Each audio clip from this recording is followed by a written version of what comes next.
Okay, good morning everybody. It's Mike and thanks for jumping on with me this morning. You know, yesterday I had a really good agent ask me a question that kind of stuck with me, so I wanted to talk about it this morning.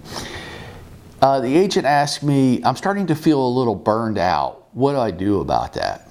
And I thought, you know what? That's really a good question. And I thought about it driving home last night, and I thought about it while I was home doing some preparation for today, because I'm not sure that I really answered his question as effectively as I'd like to. So I want a second chance, another swing at that pitch this morning.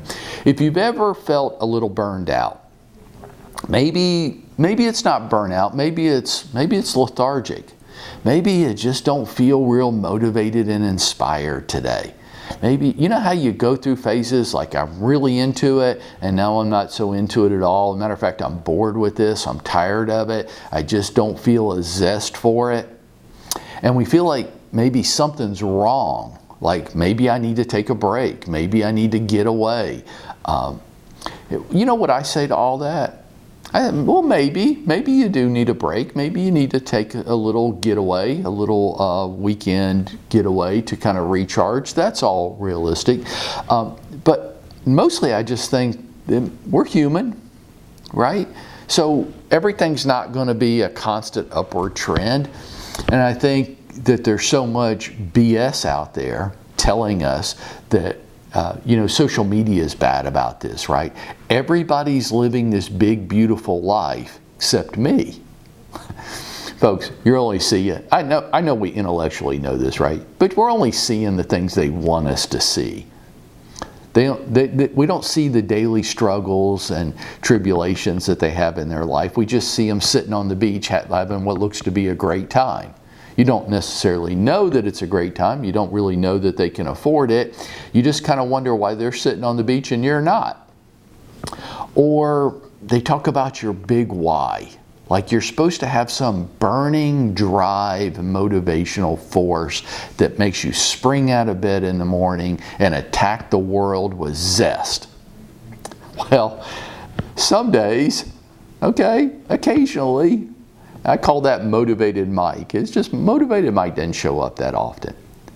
So what do you do? Well, I'm going to share with you the advice that I shared with this agent yesterday in hopes that it helps with some people. Number one, tell me about your daily exercise program.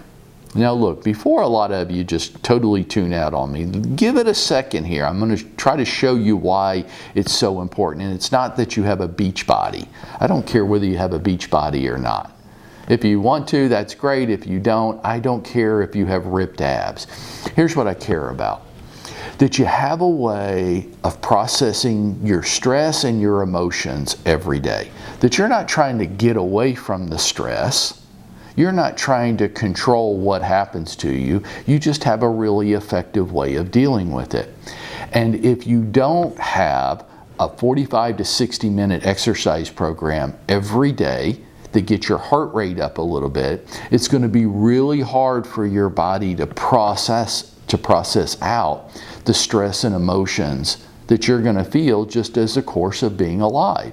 And if you're in the real estate business these days, you have a little bit more anxiety that's thrown in there as we have new issues and new challenges that we haven't really faced at this level before. There's not anything I can do about that. I just need a good way of processing it.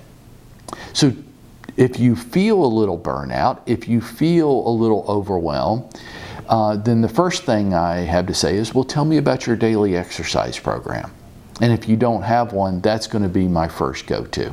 Okay? Now, I don't think you have to go join a gym.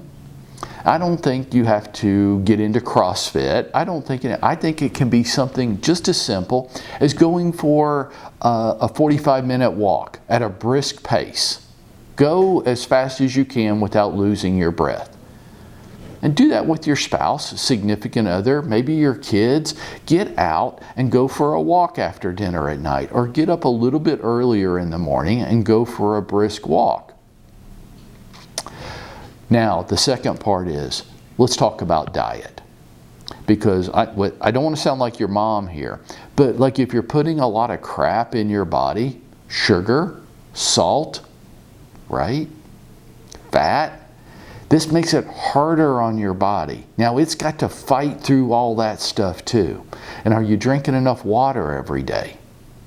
Well, how much is enough? The best advice I heard is until you feel like you're going to barf. A little gross, but you need to drink so much water you almost feel like you're drowning every day. And if you don't feel that way, drink more. When we don't, folks, we're making our body work so much harder, okay? So the number one cause of lethargy is dehydration. If you don't drink enough water, your body's going to get dehydrated. You're not going to have the energy level. Then you're going to wonder what's wrong with you. Well, what's wrong with me? I must be a little depressed. Maybe I'm burnt out. Maybe I need a vacation. Maybe you need to drink a few glasses of water. Why don't we start there and see how it goes? And maybe we need a little exercise program. Doesn't have to be a big one. Go for a brisk walk every day with your family. Folks, start there. You got a lot of stuff coming at you from all different angles every day. You can't take care of anybody else. Now look, those of you that are parents, please hear me. You can't do a good job of taking care of anybody else until you take care of yourself first. I can't help you until I help me first. I can't bring the best version of myself to the table to help you every day if I don't first take care of me. It's not being selfish. It's actually the most giving thing I can do is to take care of me first, so then I can help take care of you. And the same thing for you in your life. And all of this is what we call going out there and making it happen for ourselves today.